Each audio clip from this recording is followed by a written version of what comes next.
Jaya Radha Madhava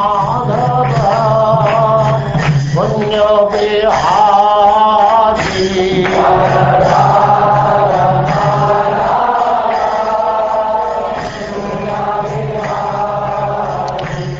And now chapter 16, how Parikshit received the age of Kali.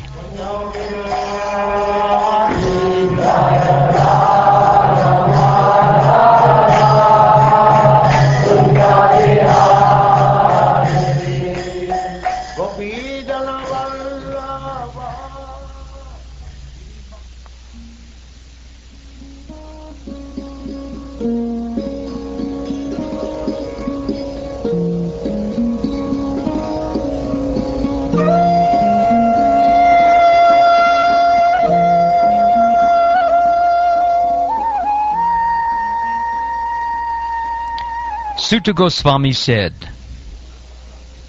O learned Brahmins, Maharaj Parikshit then began to rule over the world as a great devotee of the Lord under the instructions of the best of the twice-born Brahmins.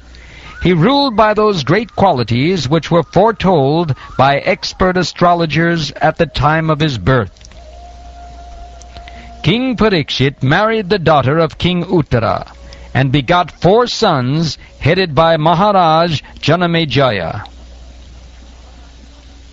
Maharaj Parikshit, after having selected Kripacharya for guidance as his spiritual master, performed 3 horse sacrifices on the banks of the Ganges. These were executed with sufficient rewards for the attendants. And at these sacrifices, even the common man could see demigods.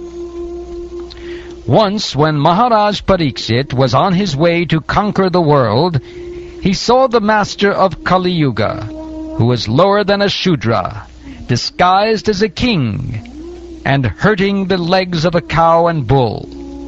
The king at once caught hold of him to deal sufficient punishment. Shonaka Rishi inquired,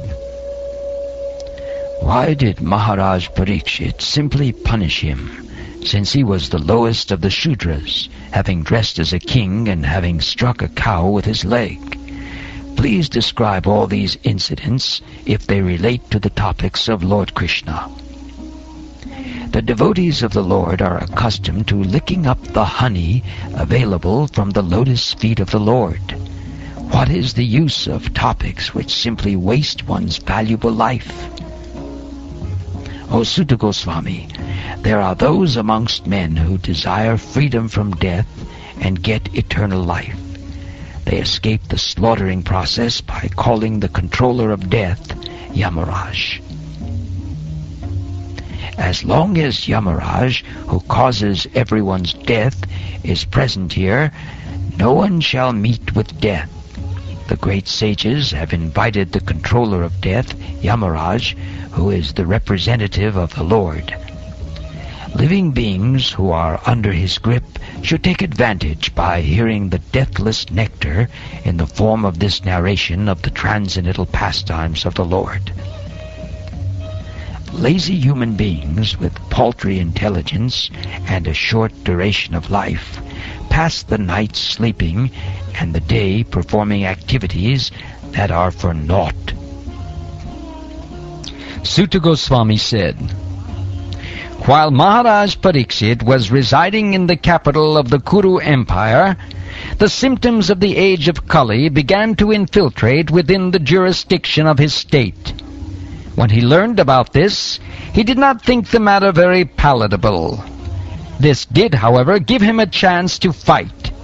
He took up his bow and arrows and prepared himself for military activities. Maharaj Parikshit sat on a chariot drawn by black horses.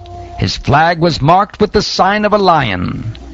Being so decorated and surrounded by charioteers, cavalry, elephants, and infantry soldiers, he left the capital to conquer in all directions. Maharaj Parikshit then conquered all parts of the earthly planet: Bhadrashva, Ketumala, Bharat, the northern Kuru, Kimpurusha, etc., and exacted tributes from their respective rulers. Wherever the king visited, he continuously heard the glories of his great forefathers, who were all devotees of the Lord, and also of the glorious acts of Lord Krishna. He also heard how he himself had been protected by the Lord from the powerful heat of the weapon of Ashvatthama.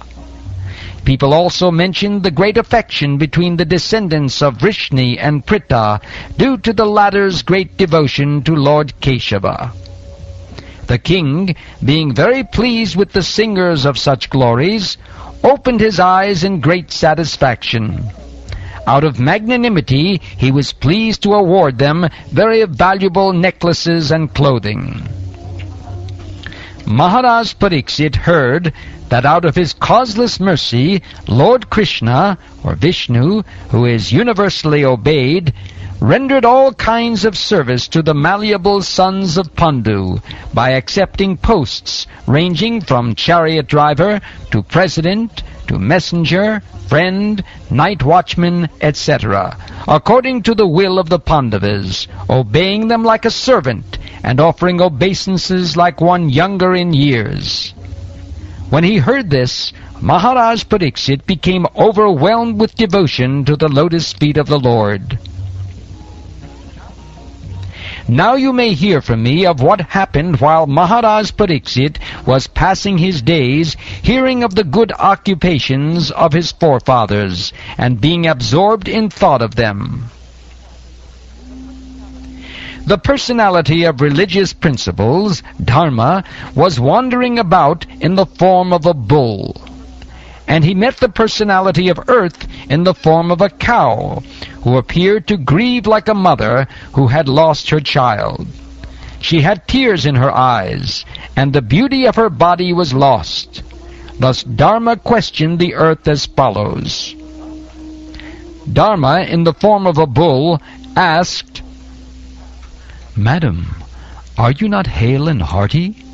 Why are you covered with the shadow of grief? It appears by your face that you have become black. Are you suffering from some internal disease? Or are you thinking of some relative who is away in a distant place? I have lost my 3 legs and am now standing on one only. Are you lamenting for my state of existence? Or are you in great anxiety because henceforward the unlawful meat-eaters will exploit you? Or are you in a sorry plight because the demigods are now bereft of their share of sacrificial offerings, because no sacrifices are being performed at present? Or are you grieving for living beings because of their sufferings due to famine and drought? Are you feeling compunction for the unhappy women and children who are left forlorn by unscrupulous persons? Or are you unhappy because the goddess of learning is being handled by Brahmins addicted to acts against the principles of religion? Or are you sorry to see that the Brahmins have taken shelter of administrative families that do not respect Brahminical culture? The so-called administrators are now bewildered by the influence of this age of Kali, and thus they have put all state affairs into disorder. Are you now lamenting this disorder? Now the general populace does not follow the rules and regulations for eating, sleeping, drinking, mating, etc.